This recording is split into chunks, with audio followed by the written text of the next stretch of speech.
ಸಾಬಿರ್ನನ್ನ ಒಂದು ವಾರ FIR ಆಗಿದ್ರು ಕೂಡ ಇನ್ನೂ ಅರೆಸ್ಟ್ ಮಾಡಲಿಲ್ಲ. ಸಾಬಿರ್ ಬಂದು ಪೊಲೀಸ್ PSI ಅವರ ಕಣ್ಣು ಮುಂದೆ ಸಿಕ್ಕರೂ ಅವನನ್ನು ಬೇರೆ ಕಾರ್ನಲ್ಲಿ ಹತ್ತಿ ಕಳಿಸಿದ್ದಾರೆ. ಆದರೆ ಇವತ್ತು ಪ್ರತಿಭಟನೆ ಇರುವ ಕಾರಣ ಅರೆಸ್ಟ್ ಮಾಡಿದ್ದೇವೆ ಅಂತ ಹೇಳುತ್ತಿದ್ದಾರೆ ಅಂತ.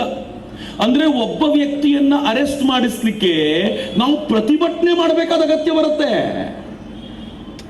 ಪರಿಸ್ಥಿತಿ ನೋಡಿ ಹೆಂಗಿದೆ. ಆದರೆ ನಾವು ಪ್ರತಿಭಟನೆ ಮಾಡುವಾಗ ಸ್ವಲ್ಪ ಉಗ್ರವಾದ ಮಾತುಗಳನ್ನಾಡಿದ್ರೆ ಚಕ್ರವರ್ತಿ ಸೂಲಿಬೇರೆ ವಿರುದ್ಧ FIR ಆಗುತ್ತೆ, ಅರೆಸ್ಟ್ ಮಾಡಿ ಅಂತ ಮಂತ್ರಿಗಳೇ ಕೂತ್ಕೊಂಡು ಹೇಳ್ತಾರೆ. ಮಿತ್ರ, ಇನ್ನು ಸಹಿಸಿಕೊಳ್ಳೋದ್ರಲ್ಲಿ ಅರ್ಥ ಇಲ್ಲ ಮಿತ್ರರೇ. ನಾನು ತುಂಬಾ ಕಳಕಳಿಯಿಂದ ಕೆಲವು ಸಂಗತಿಗಳನ್ನ ನಿಮ್ಮ ಹತ್ರ ಕೇಳ್ಕೊಳ್ತೀನಿ.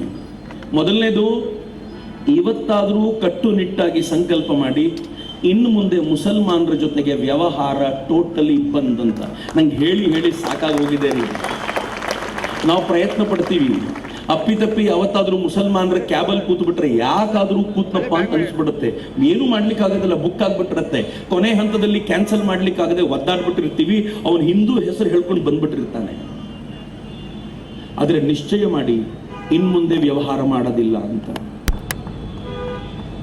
ಎರಡನೇದು, ಮುಸಲ್ಮಾನ್ ಹುಡುಗಿ ಇರ್ತಾರಲ್ಲ, ಮುಸಲ್ಮಾನ್ ಗಂಡಸರಿಗಿಂತ ಡೇಂಜರ್. ನಮ್ಮ ಹೆಣ್ಮಕ್ಳಿಗೆ ಹೇಳ್ಕೊಡಿ, ಮನೆಗೆ ಹೋದ ನಂತರ ಹೇಳಿ, ನೀನ್ ಅಕಸ್ಮಾತ್ ಮುಸ್ಲಿಂ ಹುಡುಗನ ಫ್ರೆಂಡ್ಶಿಪ್ ಮಾಡಿದಿರಾದ್ರೂ ಒಂದು ಕ್ಷಣ ಓಕೆ ಏನೋ, ಹೆಣ್ಮಗಳು ಫ್ರೆಂಡ್ಶಿಪ್ ಮಾಡಲೇಬೇಡ, ಬಹಳ ಡೇಂಜರ್. ಯಾಕೆ ಅಂದ್ರೆ ಅವಳು ಮನೆಗೆ ಕರ್ಕೊಂಡು ಹೋಗ್ತಾಳೆ ನಮ್ಮ ಹೆಣ್ಮಗುನ.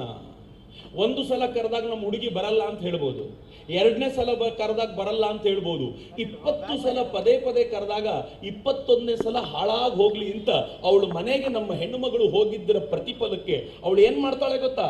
ಕುಡಿಯುವ ನೀರಿಗೆ ಒಂದೇನಾದ್ರೂ ಸಣ್ಣ ಮತ್ತು ಬರುವಂತ ಅಂಶವನ್ನ ಹಾಕಿಸಿಕೊಟ್ಟು ತನ್ನ ಅಣ್ಣ ತಮ್ಮಂದಿರಂತಿರುವಂತಹ ರಾಕ್ಷಸರ ಕೈಲಿ ನಮ್ಮ ಹೆಣ್ಮಗಳನ್ನ ಬಿಟ್ಟು ಅದರ ವಿಡಿಯೋನ ಕಳಿಸಿದ್ರೆ ಈ ಹೆಣ್ಮಕ್ಳ ಕಥೆನೇ ಮುಗಿದೋಯ್ತ್ರಿ. ಇನ್ ಲೈಫ್ ಇಲ್ಲ ರೀ ಅವರಿಗೆ. ಆ ಲೈಫೇ ಮುಗಿದೋಯ್ತು. ಅವ್ರ ಕತೆ ಹೆಂಗಾಗ್ಬಿಡುತ್ತೆ ಅಂದ್ರೆ ನಿಂದ ಆಚೆ ಬರ್ಲಿಕ್ಕೆ ಸಾಧ್ಯವಾಗದೇ ಇರುವಂತ ಸ್ಥಿತಿ. ಕೇರಳ ಸ್ಟೋರಿ ಪಾರ್ಟ್ 1 ಬಂತು, ಪಾರ್ಟ್ 2 ಬಂತು, ಪಾರ್ಟ್ 100 ಬಂದ್ರೂ ಕೂಡ ನಮ್ಮ ಹೆಣ್ಮಕ್ಳಿಗೆ ಇನ್ನೂ ಬುದ್ಧಿ ಬರಲ್ಲ ಅಂತಂದ್ರೆ ಏನ್ ಹೇಳಲಿ ನಾನು. If you like this video, ಬೇಗ ಲೈಕ್ ಮಾಡಿ, ಕಾಮೆಂಟ್ ಮಾಡಿ, ಶೇರ್ ಮಾಡಿ ಹಾಗೂ ಯೋಯೋ ಟಿವಿ ಕನ್ನಡವನ್ನು ಸಬ್ಸ್ಕ್ರೈಬ್ ಮಾಡಿ.